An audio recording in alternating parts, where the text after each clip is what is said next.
Hello students, welcome to modern institute of education. आज हम लोग क्लास 10th का साइंस फिजिक्स को पढ़ने वाले हैं, जिसका नाम है प्रकाश परावर्तन तथा अपवर्तन, reflection and refraction of light. ये हम लोग का वन शॉट होगा, है ना। जो भी बच्चा एग्जाम देने वाले हैं 2026 में, उनके लिए बहुत इंपॉर्टेंट वीडियो है, ध्यान समझिएगा। हम लोग क्या करेंगे, पहले इस चैप्टर का जितना मुख्य बात है उसको हम लोग पूरा समझेंगे, है ना बाबरे। उसके बाद हम लोग क्या करेंगे, इस चैप्टर का जितना भी ऑब्जेक्टिव सब्जेक्टिव बन सकता है, हम लोग एग्जाम के नजरिए से आ सकता है, उसको हम लोग सीखेंगे। ये हम लोग का वन शॉट आएगा, ठीक है। अच्छा, ये प्रकाश परावर्तन तथा अपवर्तन होता क्या है, इसको समझेंगे। देखिए, दुनिया में कोई भी चीज़ आप देखने के लिए उसमें लाइट चाहिए। जैसे ये हमको देखना है, इसमें जब तक लाइट नहीं पड़ेगा तब तक तुमको ये दिखाई देगा। जैसे पूरा अंधेरा है, तुमको दिखाई देगा कुछ भी नहीं। सूरज का रोशनी या बल्ब का रोशनी इसमें पड़ेगा, इसमें पहले दिखाई, ये इसमें पड़ेगा, ये क्या होगा, आंख में आएगा, आंख दिमाग बोलेगा जो नहीं ये कलम है। बात समझ में आ रहा है? इसको क्या बोलता है, रिफ्लेक्शन बोलते हैं। बात समझ में आ रहा है? जैसे कोई भी चीज देख पा रहे हो, जैसे तुम ये बोर्ड ही देख पा रहे हो, ये लाइट किस में पड़ रहा है, पहले बोर्ड में। बोर्ड तुम्हारा कहाँ जा रहा है, आंख में जा रहा है, और आंख बोल रहा है, आंख लेके जा रहा है दिमाग में, जो ये बोर्ड है। बात समझ में आया? इसी तरह देख पाते हैं हम लोग। अगर लाइट नहीं रहेगा तो हम लोग कुछ देख भी नहीं पाएंगे। समझ में आया बात? तो अंधा आदमी जो होता है तो उसका क्या होता है बाबूरे, लाइट तो पड़ता है मगर आंख में जाता है, तो आंख उसका देखना, तुम अंधा आदमी का दिखाई, मतलब कोई आदमी का तो पूरा ये बंद हो जाता है, कोई क्या एकदम सही रहता है आंख उसका, मगर वो देख नहीं पाता है। वो आंख तो देख रहा है मगर वो दिमाग तक नहीं ले जा पा रहा है ये क्या है।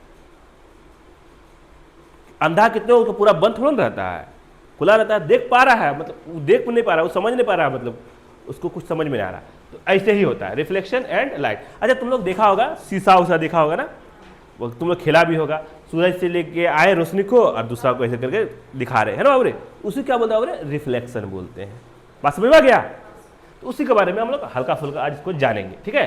ये 10th में हल्का फुल्का सीखते हैं, 12 में जब पढ़ते हैं हम लोग फिजिक्स लेते हैं तब इसका पूरा बेहतरीन से जानते हैं। तो चलिए, जितना जरूरी है उसको हम लोग समझ लेंगे आज। सबसे पहले लिखा हुआ प्रकाश क्या है। प्रकाश का इंग्लिश होता है लाइट, है ना बाबरे। तो प्रकाश एक ऊर्जा का रूप है जो वस्तुओं को देखने में मदद करता है।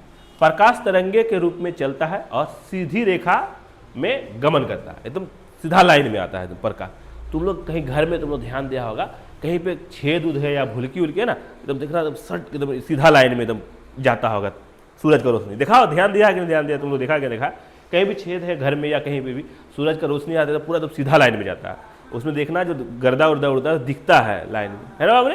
तो वो क्या है, प्रकाश का तरंगे है। वो जहां जाएगा जितना रोशनी दे पाएगा तो उसको हम लोग देख पाते हैं, है ना। तो प्रकाश उसी को कहते हैं। सूरज से जो रोशनी आता है उसको क्या कहते हैं हम लोग, प्रकाश कहते हैं। ये बल्ब से रोशनी आ रहा है उसको भी क्या कहते हैं, प्रकाश। तो सूरज वाला ही को ही कहते हैं, बल्ब वाला को लाइट कहते हैं ना बाबरे, ठीक है। भागवन परावर्तन रिफ्लेक्शन को पहले समझेंगे। रिफ्लेक्शन ऑफ लाइट, परावर्तन की परिभाषा। जब प्रकाश किसी चिकनी सतह जैसे दर्पण से टकराकर वापस लौटता है तो इसे प्रकाश का परावर्तन कहते हैं।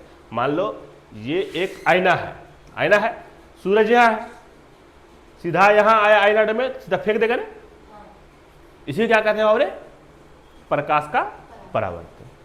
बात समझ में आ गया? इसी को कहते हैं परावर्तन के नियम। तो परावर्तन का नियम क्या है बाबरे, लॉस ऑफ रिफ्लेक्शन। आपतित किरण, परावर्तित किरण और लंब एक ही तल में होते हैं। आपतन कोण बराबर परावर्तन कोण, है ना। कोण आई बराबर कोण आर, याद रखना।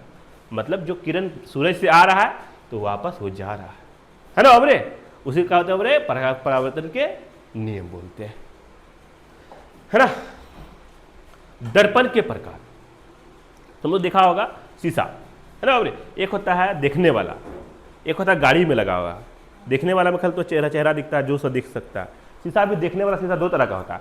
एक तुम जैसा दिख रहे हो सेम टू सेम होता है, एक होता है छोटा मगर दूर का सामान दिखाता है, जैसे गाड़ी उड़ी में लगा रहता है। तो अवतल दर्पण होता है और उत्तल दर्पण होता है। जो उत्तल दर्पण होता है ना वो गाड़ी उड़ी में लगा रहता है ना। और जो आगे में लगा रहता है गाड़ी का आगे में, शीशा कार का आगे में, तो वो क्या है, अवतल दर्पण है। बात समझ में आ गया? तो यहां समझना, समतल दर्पण प्लेन मिरर क्या होता है, छवि सीधी समान आकार और आभासी होती है। अवतल दर्पण कॉनकेव मिरर बीच में धंसा हुआ दाढ़ी बनाने वाले शीशे और सर्च लाइट में प्रयोग उत्तल, है ना, जो हम लोग नॉर्मल घर में यूज़ करते हैं उसको क्या कहते हैं समतल दर्पण कहते हैं। बीच में उभरा हुआ वाहन के पीछे देखने वाले शीशे में प्रयोग होता है, रियर व्यू मिरर, है ना। अवतल दर्पण के उपयोग सेविंग मिरर, टॉर्च या हेडलाइट, सूर्य की किरणों को एक बिंदु पर केंद्रित करने में, है ना। टॉर्च में भी आगे में जो दिया शीशा तो वो क्या है, अवतल दर्पण है ना। अबरे उत्तल दर्पन छोटा वाला जो होता है वो दूर तक देख पाता है हम लोग, है ना। दर्पण का सूत्र याद रखना, हमेशा याद रखना ना, ये वाला सूत्र याद रखना है, पूछता है बोला। दर्पण सूत्र क्या होता है, 1/f बराबर 1/v प्लस 1/u, जहाँ f फोकस दूरी, f का मतलब क्या होता है अबरे, फोकस दूरी होता है, v का मतलब प्रति छाया दूरी और u का मतलब वस्तु का दूरी, है ना अबरे। आ जाते हैं अबरे हम लोग भाग 2, अपवर्तन, रिफ्रैक्शन ऑफ लाइट। अपवर्तन की परिभाषा क्या है बाबरे, जब प्रकाश की किरण एक माध्यम से दूसरे माध्यम में जाती है, जैसे हवा से पानी, तो उसकी दिशा बदल जाती है, इससे प्रकाश का अपवर्तन कहते हैं। जैसे परावर्तन तो क्या, जो आ रहा है सूरज से आ रहा है तो उसको परावर्तन कहते हैं, सूरज से आ रहा, मगर यहाँ आके पानी में या तो शीशा में लगा तो उल्टा गया, तो इसको क्या कहते हैं बाबरे, अपवर्तन। ये परावर्तन, ये अपवर्तन, बात समझ में आ गया, ठीक है, अपवर्तन कहते हैं। अपवर्तन के नियम, लॉस ऑफ रिफ्लेक्शन, आपतित किरण, अपवर्तित किरण और लंब एक ही तल में होता है। स्नेल का नियम, साइन आई बटे साइन आर बराबर एन, है ना, याद रखना है सबको। अपवर्तन के उदाहरण, पानी में पेंसिल मुड़ी हुई दिखती है, तुम पानी में ऐसे करके कलम या पेंसिल को डुबाना, देखना जो मुड़ा हुआ दिखाई देता है ना बाबरे, तुम करके देखना, अगर नहीं किया तो पेंसिल को ही पानी में डुबा देखना, देखना टेढ़ा हो गया, लग गया, टेढ़ा हो गया, फिर खड़ा हो गया, देखा ठीक है ना बाबरे। तारा टिमटिमाता हुआ लगता है, मछली असली स्थिति में से ऊपर दिखती है, तो अपवर्तन के ये उदाहरण है ना बाबरे। अपवर्तन से संबंधित उपकरण, तो लेंस बनता है दो प्रकार के, उत्तल लेंस, है ना। उत्तल लेंस कैसा होता है, मोटा बीच में होता है, पतला किनारों पर होता है। अवतल लेंस पतला बीच में और मोटा किनारों पर होता है ना, इसको क्या बोलते हैं बोले, अवतल लेंस। लेंस सूत्र क्या है, 1/f बराबर 1/v माइनस 1/u। लेंस की शक्ति किससे मानते हैं बाबरे, p बराबर 1/f, पढ़ाए भी यही सब हम तुम लोग पढ़ाए कि नहीं पढ़ाए। यहाँ f मीटर में और p की इकाई डायोप्टर d होती है। फिर फिजिक्स स्टार्ट होने वाला, बायोलॉजी खत्म हो गया, फिजिक्स से स्टार्ट होगा। मानव आंख और लेंस, है ना बाबरे। मानव आंख में उत्तल लेंस होता है, इससे छवि रेटिना पर बनती है। निकट दृष्टि दोष मायोपिया और दूर दृष्टि दोष हाइपरमेट्रोपिया को चश्मे से ठीक किया जाता है। जिसको दूर का सामान नहीं दिखाई देता है ना बाबरे, उसको बोलते हैं निकट दृष्टि दोष, और जिसका पास का दिखाई नहीं देता है उसको बोलते हैं दूर दृष्टि दोष, है ना बाबरे। मतलब क्या होता है, जब उसको किया जाता है, चश्मा दिया जाता है तो उस टाइप का बनाया जाता है ना। निकट दृष्टि दोष, दूर दृष्टि दोष। महत्वपूर्ण शब्दावली, आपतित किरण, दर्पण पर गिरने वाली किरण। आपतित किरण किसको बोलते हैं बाबरे, दर्पण पर गिरने वाली किरण को आपतित किरण को बोलते हैं। परावर्तित किरण, दर्पण से लौटने वाली किरण, है ना। मान लो ये शीशा है, इसके ऊपर आ रहा है किरण तो इसको आपतित किरण बोलेंगे, और यहाँ से जा रहा है तो इसको परावर्तित किरण बोलेंगे। लंब, आपतन बिंदु पर खींची गई लंबवत रेखा, ये है ना लंब। फोकस, फोकस कौन हो गया बाबरे, एफ, ये हो गया। फोकस दूरी, ध्रुव से फोकस की दूरी, है ना, तो ये दूरी क्या कहलाएगा, फोकस दूरी कहलाएगा। बात समझ में आ गया। चलिए आगे जाते हैं, अध्याय का सारांश। हम लोग इस अध्याय में क्या क्या समझते हैं इसको एक बार समझते चले जाएंगे। प्रकाश का परावर्तन और अपवर्तन दो प्रमुख घटनाएं हैं। दर्पण और लेंस इन सिद्धांतों पर आधारित है। परावर्तन छवि निर्माण में और अपवर्तन दृष्टि दोष सुधार में सहायक है। दर्पण सूत्र और लेंस सूत्र दोनों महत्वपूर्ण है। आया जवाब हम लोग यहाँ पे, प्रकाश किस प्रकार की ऊर्जा है ये पूछ रहा है। तो प्रकाश किस प्रकार की, विद्युत चुंबकीय ऊर्जा, है ना, सी नंबर। आपतन कोण और परावर्तन कोण के बीच क्या संबंध है, तो समान संबंध है, याद रहेगा। अवतल दर्पण का उपयोग कहाँ किया जाता है, तो वाहन के पीछे किया जाता है। अवतल दर्पण में छवि कहाँ बनती है बाबरे, तो अनंत पर बनती है। कहाँ बनती है बाबरे, अनंत पर बनती है। अपवर्तन किस कारण होता है, तो माध्यम का घनत्व बदलने से। लेंस की शक्ति की इकाई क्या है, तो डायोप्टर है ना। लेंस का सूत्र क्या है बाबरे, तो हम क्या बताएं तुम लोग को बाबरे, 1/f बराबर 1/v प्लस 1/u। बटे को बटे वैसा लिख दिए, टाइपिंग मिस्टेक होगा। मानव आंख में कौन सा लेंस होता है बाबरे? तो उत्तल लेंस होता है। कौन सा लेंस होता है बाबरे? छोटा मोटा है, बस कितना दूर दूर का चीज दिखाई देता है हम लोग को, है ना। सब इंसान से ही बनता है सब चीज, लगभग दिमाग लगा के। कौन सी किरण सीधी रेखा में चलती है? तो प्रकाश सीधा रेखा में चलता है। दर्पण सूत्र में एफ क्या दर्शाता है? तो एफ फोकस दूरी दर्शाता है ना बाबरे। आ जाते हैं बाबू हम लोग यहाँ पे 2 नंबर या क्वेश्चन आंसर। तो परावर्तन की परिभाषा लिखिए। तो जब प्रकाश किसी सतह से टकराकर लौटता है उसे परावर्तन कहते हैं। परावर्तन के 2 नियम बताइए। तो आपतित किरण, परावर्तित किरण और लंब एक ही तल में होती है। आपतन कोण बराबर परावर्तन कोण, है ना, बदमाशी नहीं करेगी। अपवर्तन क्या है? क्या बराबर है? अपवर्तन क्या है? जब प्रकाश एक माध्यम से दूसरे माध्यम में जाने पर दिशा बदलता है तो यह अपवर्तन कहलाता है।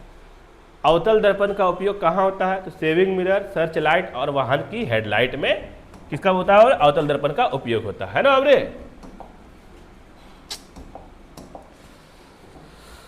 ठीक है। लेंस की शक्ति क्या है? तो लेंस की प्रकाश किरणें में मोड़ने की क्षमता को लेंस शक्ति कहते हैं। P बराबर 1/f। लेंस का उपयोग कहाँ किया जाता है? और तो माइक्रोस्कोप, कैमरा, प्रोजेक्टर और मानव आंखों में लेंस का प्रयोग किया जाता है। उत्तल और अवतल लेंस में अंतर बताइए। उत्तल लेंस बीच में मोटा होता है और जबकि अवतल बीच में पतला होता है। मानव आंख की फोकस दूरी किस पर निर्भर करती है? तो आंख के लेंस की आकृति और मांसपेशियों पर है। 2 नंबर कर रहा है लेंस का सूत्र क्या? तो 1/f बराबर 1/v माइनस 1/u। अगला अपवर्तन के 2 उदाहरण दीजिए। अपवर्तन के 2 उदाहरण दीजिए। पानी में पेंसिल मुड़ी दिखना और तारा टिमटिमाना। ये क्या है? अपवर्तन का उदाहरण है। तारा एकदम सेम टू सेम रहता है, मगर अपवर्तन के कारण दिखता है जो टिमटिमा रहा है ना बाबरे। चलिए अब आया तो दीर्घ उत्तरी प्रश्न। दीर्घ उत्तरी प्रश्न कह रहा है बाबू पहला क्वेश्चन, जो समतल दर्पण की विशेषताएं और छवि पर गुण लिखिए। तो छवि सीधी होती है, आकार समान होता है, वस्तु के पीछे समान दूरी पर बनती है और दाहिना बायां उलट जाता है ना बाबरे। ये क्या होता है? समतल दर्पण, है ना। अवतल दर्पण में छवि निर्माण का वर्णन कीजिए। तो जब वस्तु फोकस से बाहर होता है तो वास्तविक और उल्टी छवि बनती है। जब वस्तु फोकस और दर्पण के बीच होता है तो छवि सीधी और बड़ी बनती है। आगे आ जाते हैं हम लोग, अपवर्तन की प्रक्रिया समझाइए। समझाते हैं। स्नेल का नियम लिखिए। वो अच्छा दोनों बोला है ना, अपवर्तन के प्रक्रिया समझाइए और स्नेल का नियम लिखिए बोल रहा है। जब प्रकाश एक माध्यम से दूसरे माध्यम में जाता है तो दिशा बदलता है। स्नेल का नियम sin I बटे sin R बराबर n, जहां n माध्यम का अपवर्तनांक है। ठीक है। अगला है बाबू हम लोग का 4 नंबर, लेंस के प्रकार और उनके उपयोग लिखिए। तो लेंस कितना प्रकार का होता है? 2 प्रकार का होता है, उत्तल और अवतल। उत्तल लेंस, अवतल लेंस। उत्तल दर्पण, अवतल दर्पण, है ना। उत्तल लेंस आवर्धक कांच कैमरा में मिलता है, हम लोग जो घर में यूज करते हैं वो सब है। और अवतल लेंस दूरदृष्टि दोष सुधार में मिलता है ना बाबरे। ठीक है। 5 नंबर लास्ट बोल रहा है क्या? मानव आंख की रचना और दृष्टि दोष समझाइए। पहले क्या करना? आंख का फोटो बनाना सिखाया तुम लोग को। आंख का फोटो बनाना है ना बाबरे। उसको क्या करना है? उसको लिखना। आंख में उत्तल लेंस होता है जो रेटिना पर छवि बनाता है। दृष्टि दोष, निकट दृष्टि दोष, मायोपिया, दूरदृष्टि दोष, हाइपरमेट्रोपिया, इन्हें क्रमशः अवतल और उत्तल लेंस से सुधारा जाता है ना, जिसको दिखाई देता है उसका। तो यहाँ पे क्या होता है बाबू, हम लोग का ये चैप्टर जो फिजिक्स का पहला चैप्टर था हम लोग का, वो हम लोग का आज यहाँ पे द एंड हो गया। हम लोग क्या करेंगे? फटाफट फिजिक्स खत्म कर लेंगे, ऊपर जर्नल साइंस की तरफ चलेंगे। ये हम लोग का क्या है बाबू रे? रिवीजन है। जितना पढ़े हैं उसको एक बार रिवाइज कर रहे हैं, इसलिए जल्दी खत्म करें। मन लगा पढ़िए, एग्जाम का तैयारी हो रहा है आपके लिए, है ना। मन लगा पढ़िए। मिलते हैं हम लोग इसके बाद वाला चैप्टर में बहुत जल्द। तब तक के लिए शुक्रिया।